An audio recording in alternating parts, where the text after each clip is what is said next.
দেখতে দেখতে ভালোই তো ঠান্ডা পড়ে যাচ্ছে। আর আজ যা উত্তরে হাওয়া বাইরে যা গা গা করে দিচ্ছে, কি বলবো। কাজ করছি, এদিকে গা কুমড়ে যাচ্ছে শীতে।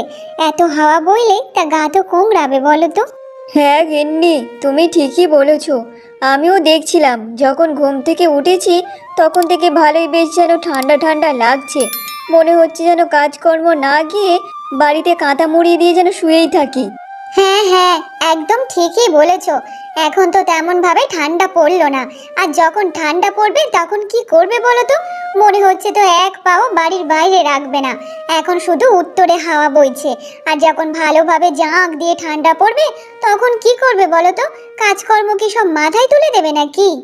আরে তুমি যে কি বলো না, কাজকর্ম মাথায় তুললে হবে নাকি? ছেলেদের জীবন তো এটাই, কাজ না করলে সংসার যে চলবে না। আর আমার বাড়িতে বউ বাচ্চা সব আছে, তাহলে কাজ না করে থাকবো কি করে? সে শীত হোক, গ্রীষ্ম হোক, বর্ষা হোক, সব সময় তো বাইরে বেরোতেই হবে আমাদের কাজ করার জন্য। হ্যাঁ গো, এটা তুমি ঠিকই বলেছো। ছেলেদের তো এমনটাই জীবন, সব সময় সে তার পরিবারকে নিয়েই ভাবে। আচ্ছা শোনো, ভাবছিলাম যে কি, এবার হচ্ছে আলমারি থেকে লেপ কম্বল কাঁথাগুলো ভালোভাবে বের করব। যা ঠান্ডা পড়ছে তা তো গায়ে দিতে হবে। আর এখন থেকে বের করে যদি না রোদে দিই, তাহলে কখন দেবো বলো তো। হ্যাঁ গিন্নি, লেপ কম্বলগুলো বের করে একটু রোদে দিও, তাহলে একটু গরম গরম থাকবে। তা না হলে শীতকালে তেমন একটা রোদ উঁকি দিতে চায় না। আচ্ছা শোনো, আমি আবার কাজে যেতে হবে, তা না হলে মালিক আমার উপর রেগে যাবে যদি দেরি হয়। তা তোমাকে কি আমি ধরে রেখেছি নাকি? তুমি তো এখানে বসে বসে গল্প করছো। ঠিক আছে, ওঠো, আমি তোমার জন্য ভাত বাড়ছি। নাও গরম গরম ভাত খেয়ে আর যাও, কাজে চলে যাও। আচ্ছা ঠিক আছে ঠিক আছে, আমাকে আর ধরে রাখতে হবে না তোমাকে। আর শোনো, আমার মহারানীটা কোথায় বলো তো? তাকে তো দেখতে পাচ্ছি না। সে তো সব সময় ঘুম থেকে উঠে আগে আমাকে ডাকতে আসে, সে গেল কোথায়? তোমার আবার মহারানী কোথায় যাবে? সে যে ঘুমাচ্ছে। আজকের একটু ঠান্ডা পড়েছে, তাই ভাবলাম যে ওকে এত সকাল সকাল ডাকবো না। তাই একটু ঘুমাতে দিচ্ছি। ও যতক্ষণ ঘুমাবে একটু ঘুমাক। তারপর মদন ও জয়া এমন ভাবে দু চারটি কথা বলার পর মদন খাওয়া দাওয়া করে সে কাজে বেরিয়ে পড়ে।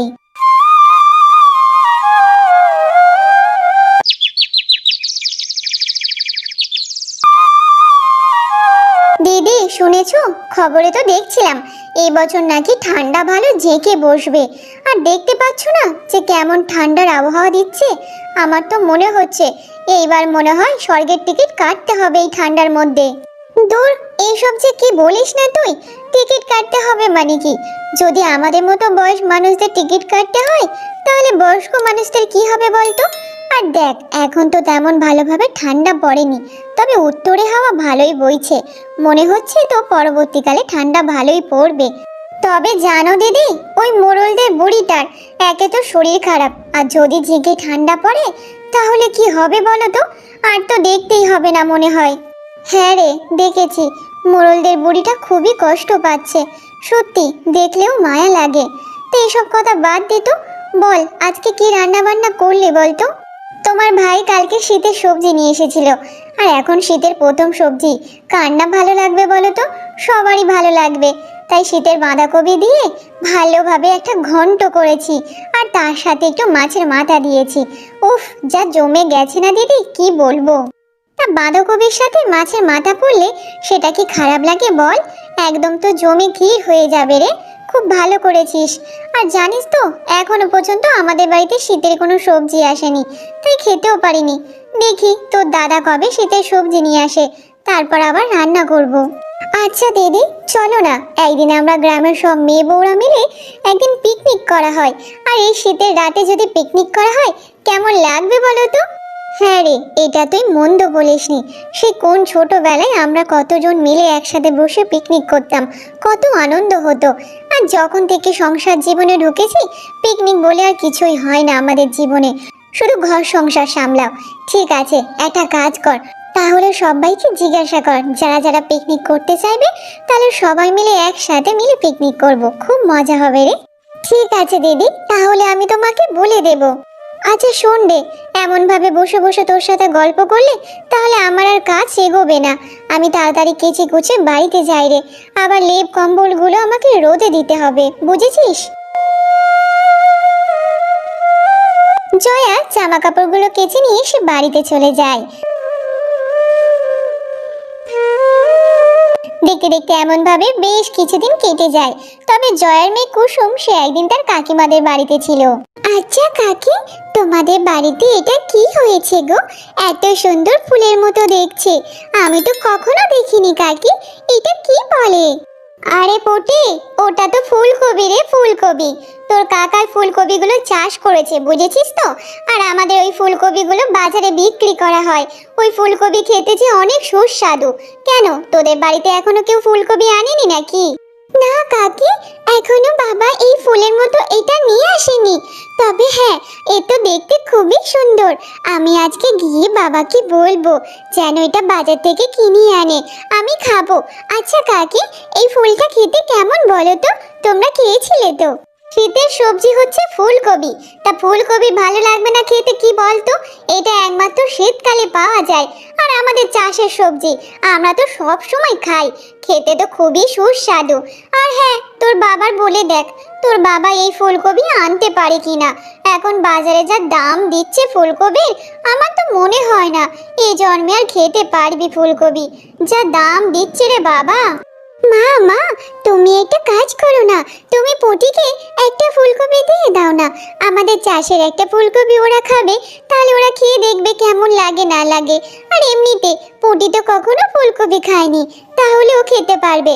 আমরা তো সব সময় খাই মা। দেখ শিউলি, তুই বেশি কথা বলিস। তোকে এখানে বেশি কে কথা বলতে বলেছে বলতো? এই ফুলকপি কে কাকে দেবো না দেবো সেটা নয়, আমরা দেখবো। তা তোকে এত কে বেশি কথা বলতে বলেছে? চুপ করে আছিস, চুপ করে থাক। বেশি বড়দের মতো কথা বলতে যাস না, ঠিক আছে? না না কাকি, তুমি আর শিউলিকে বকো না, ও এমনি বলে ফেলেছে। আর আমি আমার বাবাকে গিয়ে বলবো, দেখবি কালকে আমার বাবা বাজার থেকে একটা সুন্দর ফুলকপি নিয়ে আসবে, আমি খাবো অনেক মজা করে। আচ্ছা ঠিক আছে পুটি, যা যা যা, এবার তুই বাড়িতে যা তো দেখি।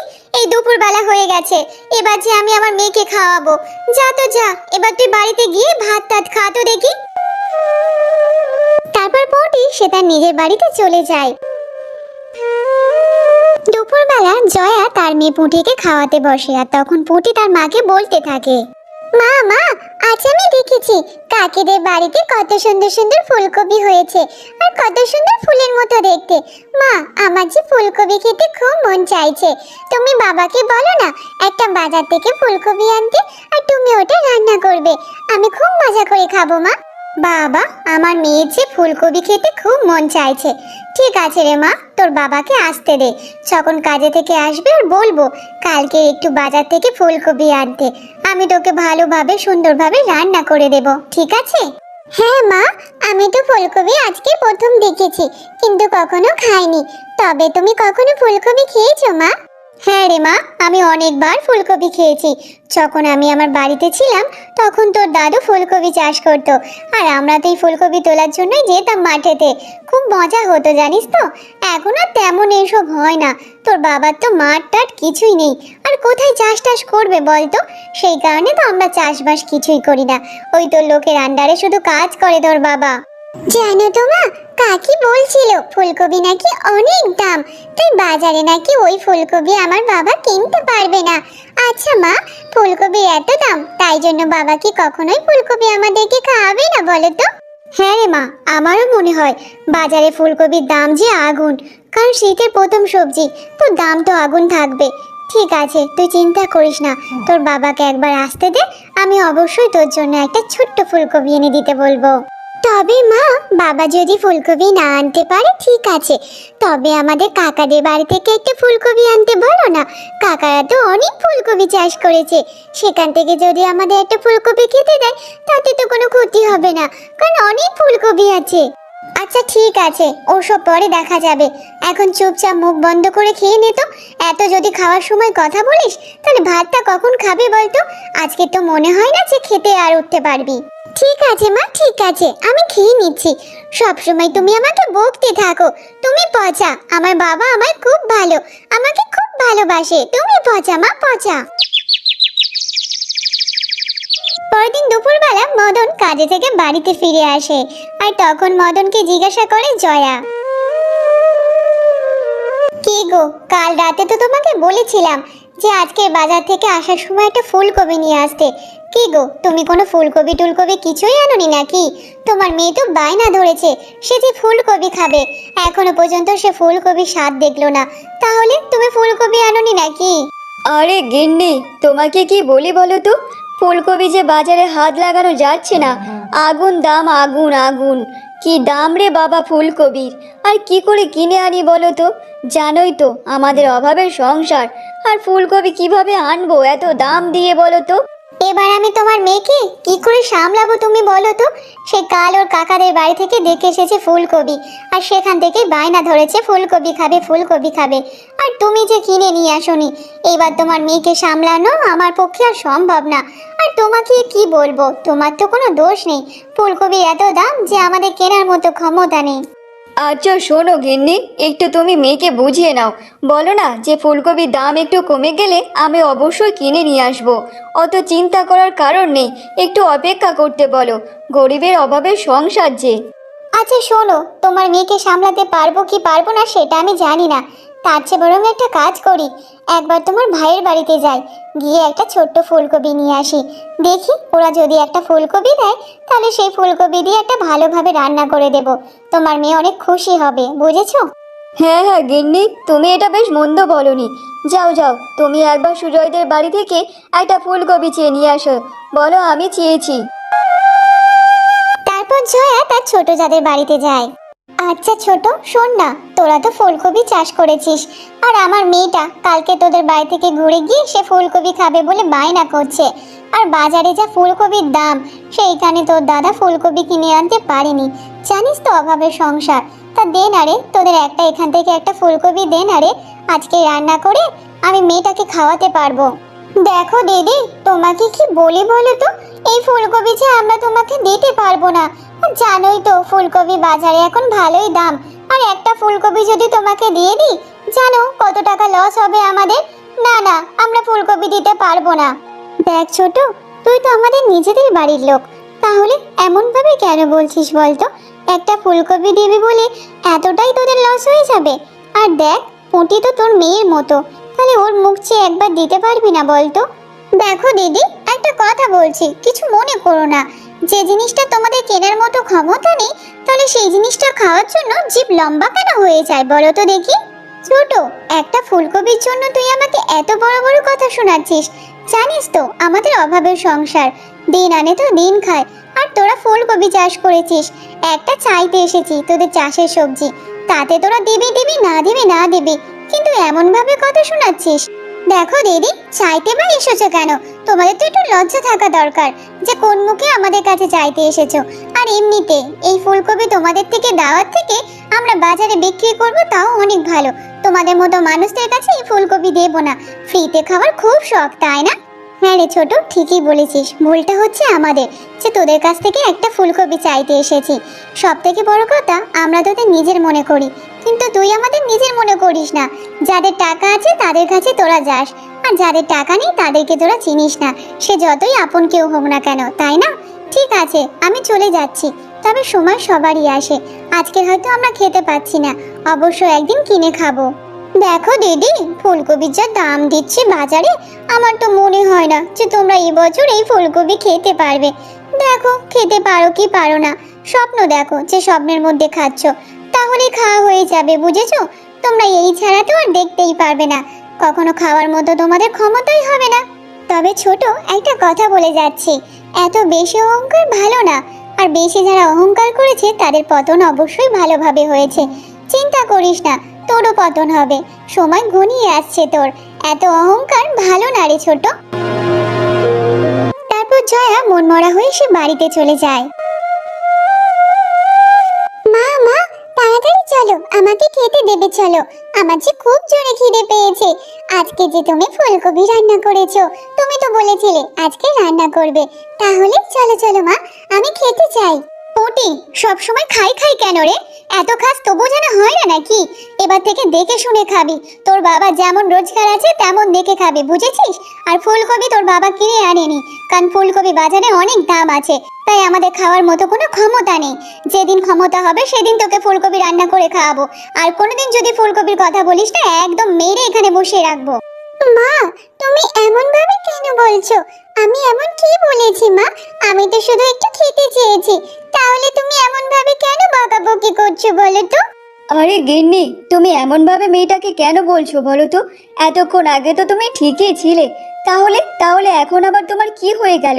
তুমি যে রণচণ্ডী মায়ের রূপ নিয়ে নিয়েছো, কি হয়েছে বলো তো দেখি। তারপর জয়ের সাথে যা যা ঘটনা ঘটেছে তার ছোট যা কি বলেছে না বলে সব ঘটনা খুলে বলে। আমি কি করব বলো? তোমার মেয়েকে কিভাবে সামলাবো? সে যে খুব বায়না করেছে। এমন ভাবে বকাবকি না করলে যে ও শুনবে না। দেখেছো তো কেমন ভাবে বায়না করছে। একটা ফুলকপি চাইতে গিয়েছি বলে আমাকে অনেক কথা শুনিয়েছে। আর দেখো তোমার ভাইয়ের বউ কত অহংকার হয়ে গেছে। কি আর বলবো গিন্নি, এই দুনিয়াতে সবাই শুধু টাকাকেই চেনে। যার কাছে টাকা আছে তার কাছে সব মানুষ আছে, যার কাছে টাকা থাকে না তাকে কেউ তাকিয়েও দেখে না। মা মা, আমি আর কখনো ফুলকপি খাওয়ার কথা বলবো না। যেদিন আমার বাবা আনতে পারবে আমি সেদিন খাবো মা। আমি আর কখনো বায়না করব না মা, কখনো বায়না করব না। দেখ মা, এখানে যে তোর কোনো দোষ নেই রে। দোষ তো সব আমাদের কপালের। কপালের দোষ থাকলে আর কেউ খণ্ডাতে পারে বল তো দেখি? আমাদের কপালে দুঃখ লেখা আছে, তো দুঃখই থাকবে রে মা। সেটা আর কি করে সুখ হবে বল তো দেখি? আচ্ছা গিন্নি শোনো, এইসব কথা বাদ দাও তো। আমার যে খুব জোরে খিদে পেয়েছে। চলো চলো, তুমি যা রান্না করেছো তাই খেতে দেবে, চলো তো। আমার যে খুব জোরে খিদে পেয়েছে। হ্যাঁ মা, আমারও তো খুব জোরে খিদে পেয়েছে। তুমি আমাকে তাড়াতাড়ি খাইয়ে দাও তো দেখি মা। কখন থেকে বলছি, খিদের জ্বালায় পেটে ছোট ডন মারছে। তাড়াতাড়ি আমাকে কিছু খাইয়ে দাও। আচ্ছা ঠিক আছে, তোমরা আসো, ততক্ষণ আমি গিয়ে ভাত বাড়ছি, বুঝেছো?